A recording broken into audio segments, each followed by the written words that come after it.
IVF చికిత్సలో 25% భారీ discount, free doctor consultation, free ultrasound scan, logo launch, Andro max advanced male infertility centre ను కూడా ప్రారంభించారు.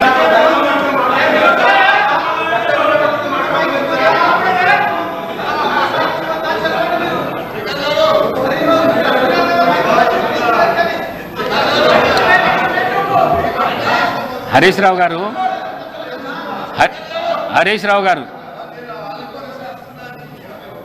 గారు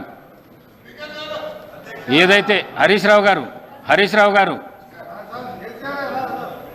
వినండి ఏదైతే సుప్రీంకోర్టు ఇచ్చిన వర్గీకరణ మీద ఎవరైతే మాట్లాడతారో మీరు డిసైడ్ చేసి చెప్తే దాని విషయం తప్ప వేరే విషయం మాట్లాడితే మైక్ కట్ చేస్తా. అదైతే చెప్పేస్తున్నాను నేను. ముందు మాట్లాడండి.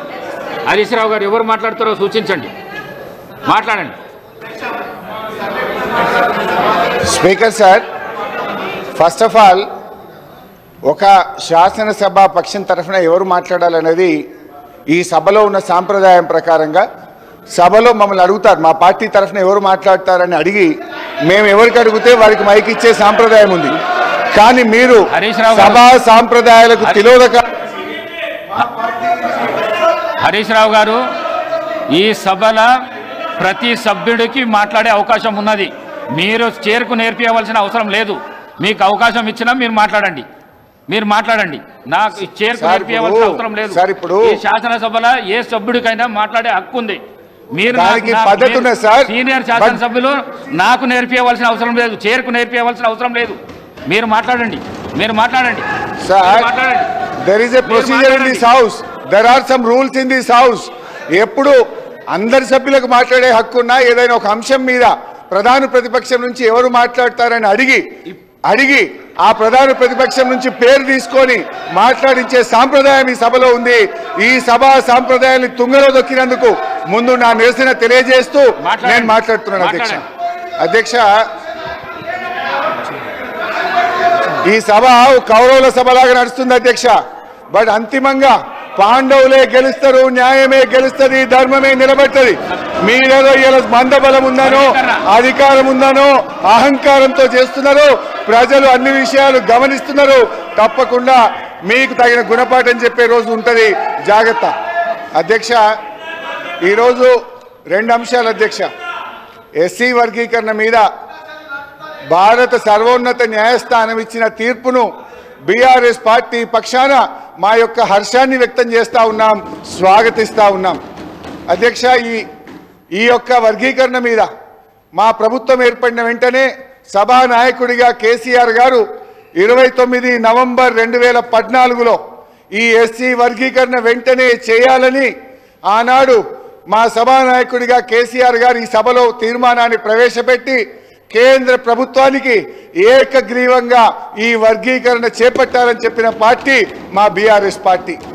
తీర్మానం చేయడమే కాదు అధ్యక్ష, ఎస్సీ వర్గీకరణను వెంటనే చేపట్టాలని ఆ తీర్మానం కాపీని స్వయంగా కేసీఆర్ గారే తీసుకొని ఆనాటి ఉప ముఖ్యమంత్రిగా ఉన్న నాయకులను, దళిత నాయకులందరినీ వెంట పెట్టుకొని వెళ్ళి ప్రధానమంత్రి గారిని స్వయంగా కలిసి దీని వర్గీకరణ యొక్క ఇంపార్టెన్స్ను ఆ రోజు కేసీఆర్ గారు ప్రధాని గారికి వివరించడం జరిగింది.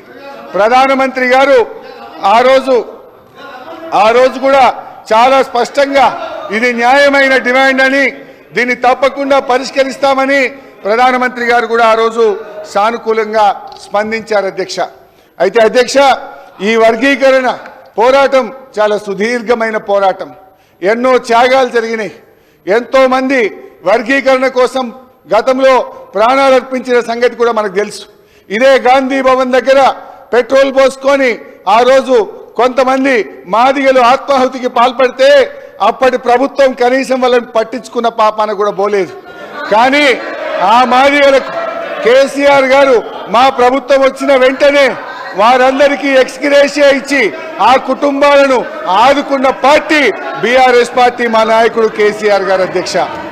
ఆ రోజు కాంగ్రెస్ పార్టీ ద్రోహం చేసిందని, కాంగ్రెస్ పార్టీ వర్గీకరణ చేయడం లేదని మందకృష్ణ మాదిగ గారి నేతృత్వంలో గాంధీ భవన్ దగ్గర ఆ రోజు పెద్ద ఎత్తున మాదిగలు గాంధీ భవన్ ముట్టడికి వచ్చి పోరాటం చేసిన విషయాన్ని కూడా గుర్తు తెచ్చుకోవాలి. ఆ రోజు అమరులైన కుటుంబాలను కేసీఆర్ గారి ప్రభుత్వం ఆ కుటుంబాలను ఆదుకున్నది తప్ప గతంలో ఉన్న కాంగ్రెస్ ప్రభుత్వం ఆ పాపం అమరులైనటువంటి మాదిగ నేతలను పట్టించుకోకుండా వారికి అన్యాయం చేసినటువంటి పార్టీ కాంగ్రెస్ పార్టీ.